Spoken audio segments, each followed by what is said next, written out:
Hi friends, it's Gwen. Welcome back to my channel. Today I'm here to share the books that I read in November. And in the month of November, I didn't read too much, and a lot of these books I already talked to you about, so I'm not going to go too in depth with those books. I'll just direct you to the other videos where I discussed them. To start off the month, I actually I read and finished 2 graphic novels. Heartstopper by Alice Osman, Volume 2. Loved this. It picks up right where the first volume leads off. I can't tell you too much about it except for check out these 2 dudes on the front, and yes, they're in love. So it's a super cute, like, just exploration of a newly formed male romance, and it's done in black and white. The graphics are super cute. This one's set in like fall and maybe winter and a little bit maybe summer. I don't know, it definitely has like a passage of time in here. It's been so long since I've read it feels like it anyway, that I just want to like pick it up and read it again. I rated this 5 out of 5 stars. I also read Pumpkinheads by Rainbow Rowell. I did a dedicated kind of like, is this worth the hype review of this, and it absolutely is. If you're still in the mood for some fall vibes, definitely pick it up. I rated it 5 out of 5 stars.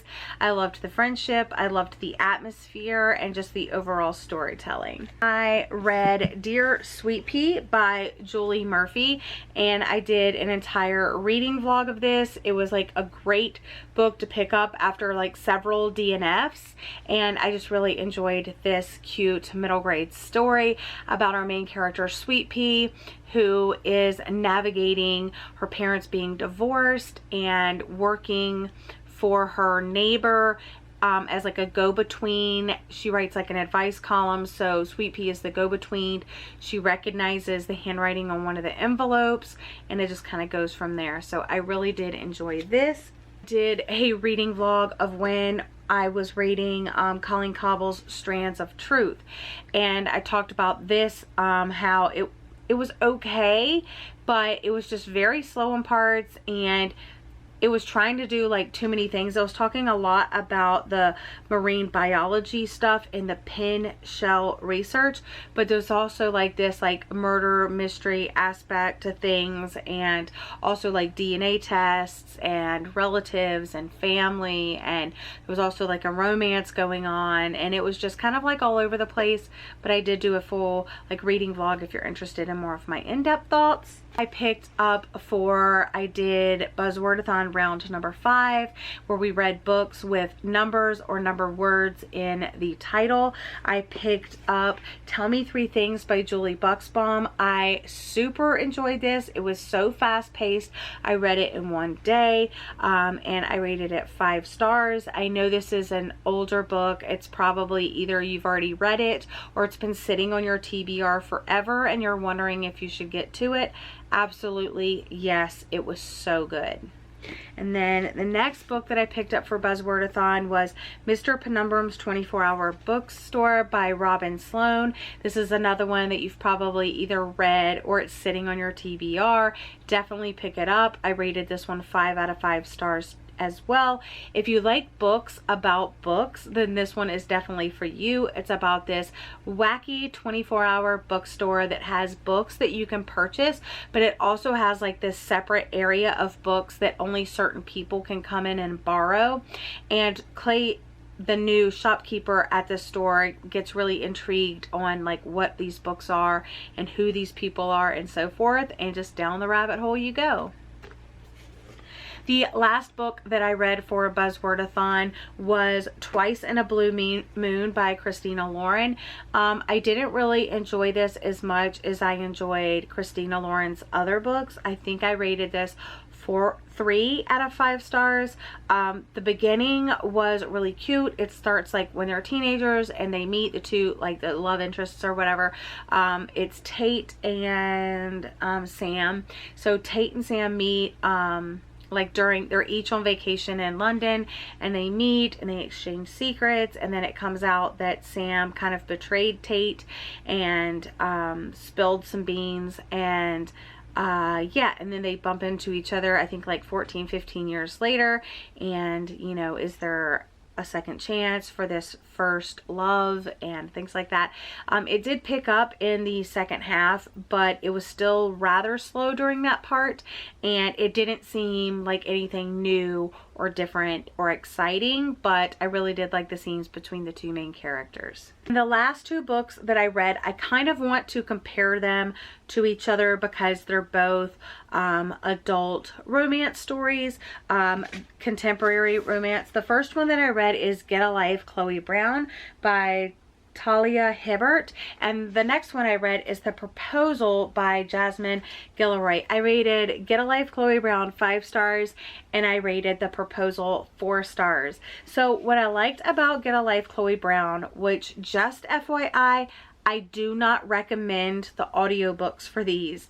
I think the narration did not fit the vibe that I would have read it in, but I did go back and forth between the audiobook and reading it physically, but I was able to like eventually get into it, this one more so than this one, but yeah, I think read them physically.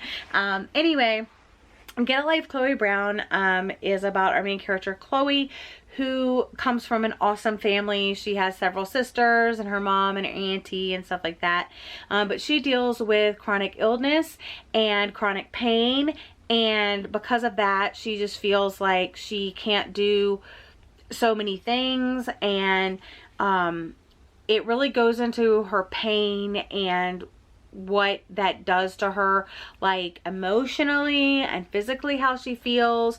But she almost gets into this accident in her life, kind of flashes before her eyes, and she's like, if I was to die today, I wouldn't really enjoy the life that I've lived. So she makes this list for herself and decides that she's going to be checking these things off. She's basically going to get a life, and along the way she hires, not really hires, but like enlists the help of Redford, the superintendent at her new, like where she bought a flat, him right here, and says like, can you help me accomplish some of these things on the list? It's a little bit enemies to lovers. The only thing that I didn't like about it is I don't understand why they didn't like each other. I think the only reason they didn't like each other is they were judging a book by its cover, just from like the outside looking in, instead of like really getting to know like who they were as people before making that judgment. My dog is going crazy. Sorry about that. Let me go take care of that. All right, here's my little protector. Look, right here. There they are. It must be the mail, huh? Is it the mailman? Okay, can I finish talking to the people about the books? All right, sit in my lap. Okay, so The Proposal, on the other hand, was also really well done. It's about our main character, Nick, and also Carlos. But Nick goes to this Dodgers baseball game with her then boyfriend, who out of the blue proposes to her. I think they were dating for like 5 weeks or something crazy like that. And he proposes to her, but he doesn't in a really big way, like on the Jumbotron at the game.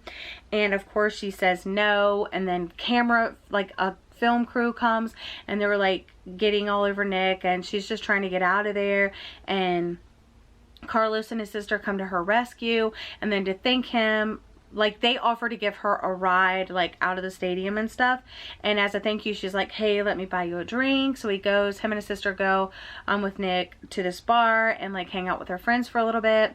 And then they're kind of like, okay, later. And then I guess he paid for the drinks, even though Nicole said that she was going to. So she's like, hey, can I make it up to you? So they kind of become friends, and they start exchanging like text messages and emails and stuff like that. And then they start hanging out, and they start getting really involved. And then they're saying to themselves like, I'm not ready for a relationship. I don't want to settle down. And so they finally, like, they're kind of building up to tell each other like, I'm not looking for anything serious. And then they finally do. And then but the whole time you're like, you guys are perfect for, like, as the reader, you're like, you're perfect for each other. you know, you're basically falling in love. You're doing all of the things you would do if you were in a relationship. Like, why aren't you guys ready for a relationship? And you're seeing them fall in love, but there's just so much miscommunication, and like, I guess people just really put too much expectations on themselves on like what titles mean and stuff like that. I really liked the diversity of the characters and you know, things like that, and I thought it was good overall. It's just that, like, I think if the miscommunication wasn't there, then see, in this book there was no miscommunication. They were very upfront with each other once they started talking, and I think that's what made their relationship go so fast, and it was just so adorable and so cute. And like, if they would have done the same thing in this, it would have been like a 5 stars as well. So if I had to pick between these two, one to recommend to you, it would be Get a Life, Chloe Brown. But this one is also really cute, especially if you like baseball. You know, I guess it has like a little bit of baseball in there. It's kind of at the beginning and then it's kind of at the end. So anyway, that's all for this wrap up. I know I didn't read too much, and the stuff that I did, I already talked to you about. I will link all of the other videos like down below and in the cards for you.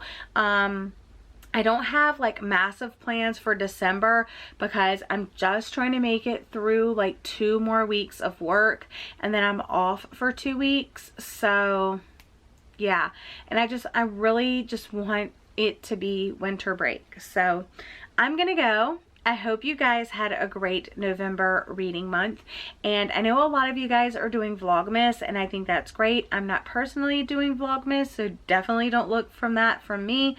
But that's all for today's video. Thank you so much for joining. I hope you're all having a lovely day or night, and I'll see you guys again soon. Bye!